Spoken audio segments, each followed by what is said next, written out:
No vídeo anterior, que vai estar aí nos cards, eu trouxe os spoilers completos resumindo o que aconteceu no capítulo 295. E nesse vídeo eu vou fazer a análise completa, passando por cima brevemente do que aconteceu no capítulo, mas focando mais na análise. Se você quer saber o que aconteceu palavra por palavra do capítulo, vê o vídeo anterior e depois vê esse daqui.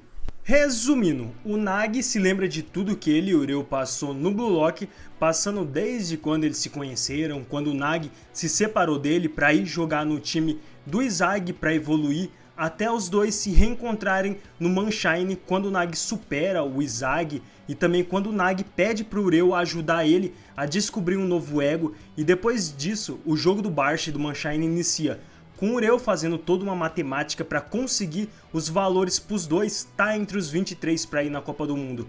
E nisso a proposta do Ureu é que os dois mudassem de estilo de jogo deles, e eles não iam focar mais em marcar gols, mas sim em fazer jogadas efetivas para que a equipe deles vençam.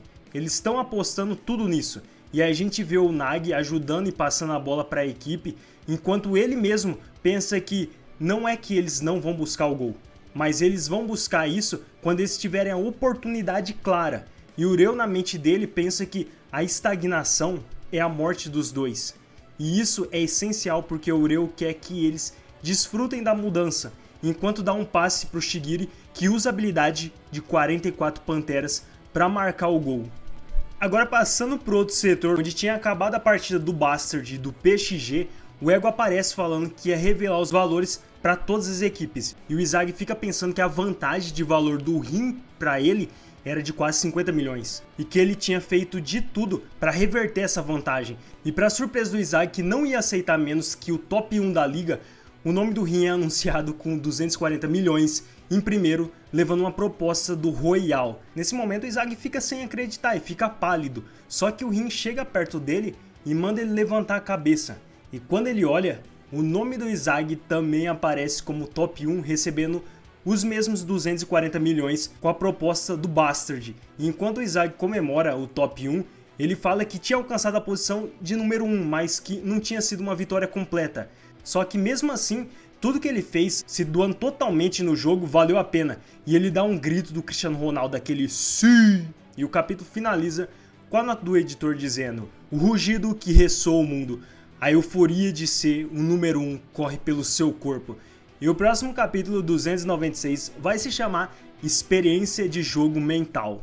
Vamos lá, gente, os pontos principais aqui desse capítulo é o Nagi Ureu e o Rim e o Izag. E o começo disso daqui do Nagi lembrando sobre toda a trajetória que ele teve ali é pra encher linguiça, eu acho. Pode ser uma coisa que o autor achou interessante colocar ali pra ter essa introdução dos dois. Pode ser, porque assim, é interessante que mostra o Nagi no começo. No começo ele não tinha muita perspectiva, enquanto o Ureu ele tinha. Então o Ureu meio que puxou o Nagi pra isso, para jogar futebol. E aí ao longo do Blue Lock ele foi se autodescobrindo, até chegar nessa partida contra o Barça, que é o ultimato. E aí o Nagi entendeu que ele precisava de um novo ego para se tornar o melhor do mundo. E o Ureu, o que o Ureu teve a brilhante ideia? Ele simplesmente falou: mano, a gente não vai conseguir mais valor se a gente continuar com o nosso ego antigo. Ou seja, a gente não vai conseguir se a gente só ficar jogando entre a gente. O Ureu tocando pro Nagi, o Nagi tentando resolver fazendo o gol. Não, o Ureu entende que para ele estar entre os 23, eles tinham que fazer essa mudança. E essa mudança é genial, porque é uma mudança de desespero, é um desenvolvimento de desespero. E assim, eu não sei você, mas eu nunca ia imaginar que o autor ia colocar o Nagi e o Ureu numa situação dessa assim, de desespero mesmo, porque eles receberam um baita valor nas primeiras rodadas na Liga Não Egoísta, mas depois do jogo contra o Bastard eles despencaram, e eles entenderam que mesmo que o Nagi tenha superado o Izag, eles ainda perderam o jogo, e perder o jogo também é a consequência deles ter perdido o valor. E o Ureu entendeu que para entrar entre os 23, primeiro o time tinha que vir acima deles, o time tinha que estar acima deles, eles tinham que fazer parte de um conjunto e não os dois se individualizar, os dois só trabalhar entre eles. E por isso que nesse capítulo eles estão cooperando mais com o Shigiri, ainda não mostram, mas com certeza eles vão estar cooperando mais com outros jogadores do Manshine para o quê?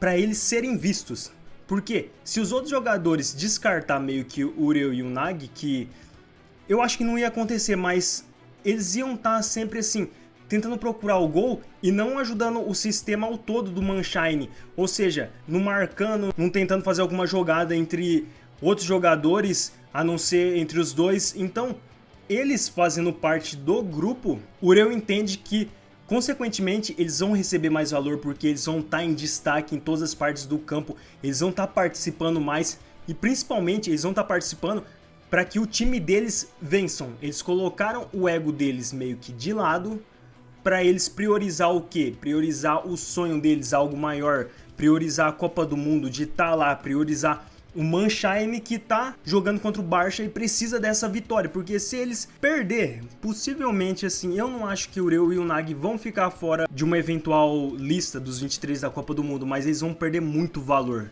Eles podem perder muito valor e o Ureu não quer isso. Eles querem pegar um valor para estar entre os 23, para estar numa boa colocação. Então assim, isso me surpreendeu bastante. Eu não sei se você imaginou o que ia acontecer aqui, porque quando o Nagi tem aquela conversa do Ureu pra ele dar um novo ego pra ele, todo mundo já tá pensando, ele vai fazer alguma coisa, ele vai poder reproduzir todos os gols deles de forma impecável mais de uma vez, ele vai ter uma nova arma. Todo mundo tava pensando nessas coisas, ninguém tava pensando que tipo, não, ele só vai participar mais do jogo, ele só vai sim tocar a bola, passar a bola, dar uma assistência, que nesse jogo o Ureu fez. Ele deu uma assistência pro jogo e o Nagi participou dessa jogada. Então é isso daqui, pelo menos assim, me surpreendeu do autor ter colocado meio que aquela frase, os fins justificam os meios, o fim, a Copa do Mundo tá entre os 23 e o meio, eu vou fazer tudo pra tá entre os 23. O Ureu falou isso pro Nagi, mano, eu vou fazer tudo pra tá, a gente vai ter que estar entre os 23 pra isso, é isso que nós vamos fazer, vamos deixar o nosso ego de lado para priorizar algo maior, que é essa Copa. Isso só mostrou o quê?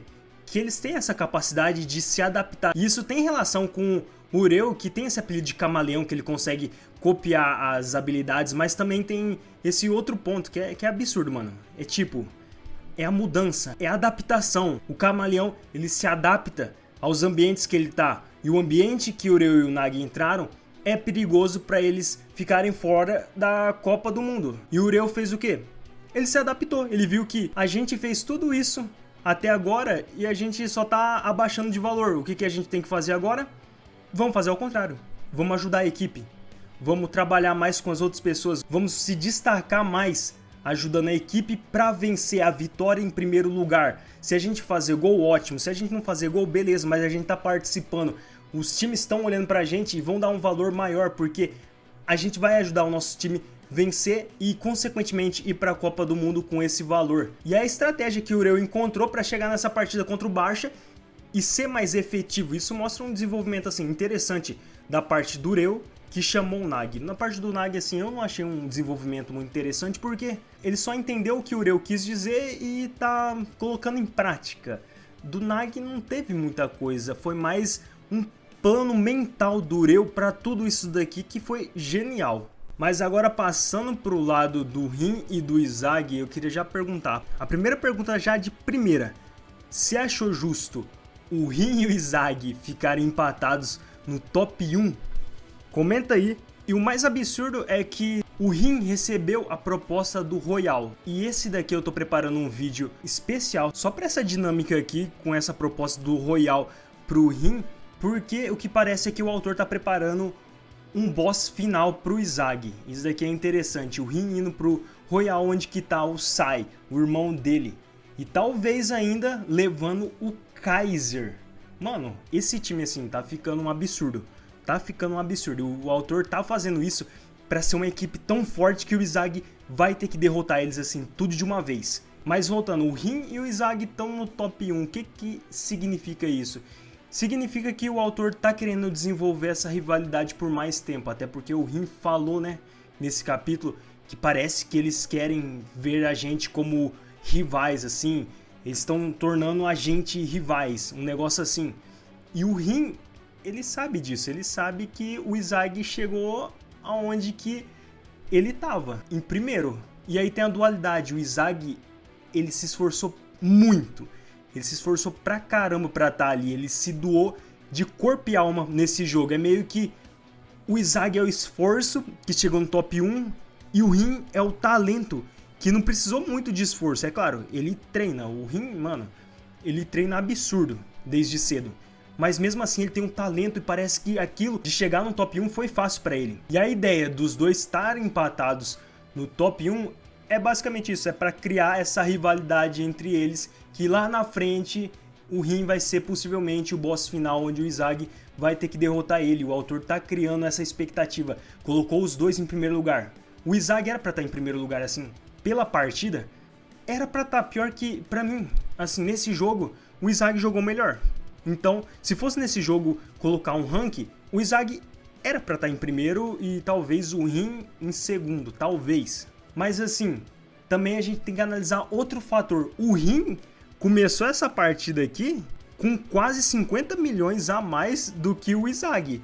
Então, assim, 50 milhões a mais é meio que o Izag começou com 0 ienes e o Rin já começou com 50 milhões de ienes. Ele ia ter que tirar essa vantagem. E assim, queira ou não, o Izag tirou essa vantagem. Ele empatou com o Rin, onde o Izag recebeu bem mais valor do que o Rin. Ele recebeu um valor X mais os 50 milhões que o Rin recebeu. Então, queira ou não, o Izag era para estar em primeiro se não fosse os 50 milhões do Rin. A gente tem que analisar essa parte também. Não é, a gente não pode desmerecer também os valores inicial que cada um tinha. Senão aí fica uma injustiça maior ainda. Todo mundo queria, eu sei que todo mundo queria o Izag top 1, mas a gente tinha que ver por uma lógica também, mais pela razão assim, do que emocional. O Rin começou com um valor mais absurdo. E aí ele consegue fazer o gol e umas jogadas assim. Então deu pra entender assim os dois ficarem empatados. Pra mim não foi uma grande surpresa, porque só tinha 3 opções que eu tinha dado no preview, na prévia do capítulo 295 que eu fiz aqui no canal. Eu falei, tem 3 opções. O Rin fica em primeiro lugar. Eu não acharia legal assim, mas beleza, dava pra aceitar. O Izag ficar em primeiro, beleza. O Izag jogou pra caramba contra o Rin, contra o PSG. Ele fez tudo e mais um pouco. Beleza, isso daí dava pra aceitar. Ou os dois ficarem empatados. E também tá beleza, mano. Porque eu vou mais pela lógica. O Rin começou com 50 milhões. Eu vou sempre colocar nessa tecla, assim, bater nessa tecla. Ele tinha 50 milhões a mais do que o Izag, então o Izag e o Rin ficar empatados é uma vitória pro Izag, só que, como ele disse, não é uma vitória completa, mas ele entende isso, ele sabe que ele reverteu esses 50 milhões do Rin. E o Rin fica, beleza, é isso. O Rin tá no top 1, o Izag tá no top 1 e vamos ver o que vai acontecer daqui pra frente. Beleza, rapaziada, o que você achou desse capítulo? Foi justo, assim, o Rin ter ficado no top 1 com o Izag? Você acha que não? E tinha que ser só o Izag? Deixa aí embaixo e fica ligado que amanhã vai ter a prévia do capítulo 296, que eu já tenho uma ideia do que pode ser esse título. Então se inscreve no canal que ajuda demais, deixa o like. Se essa análise te ajudou, até o próximo vídeo. Valeu, gente!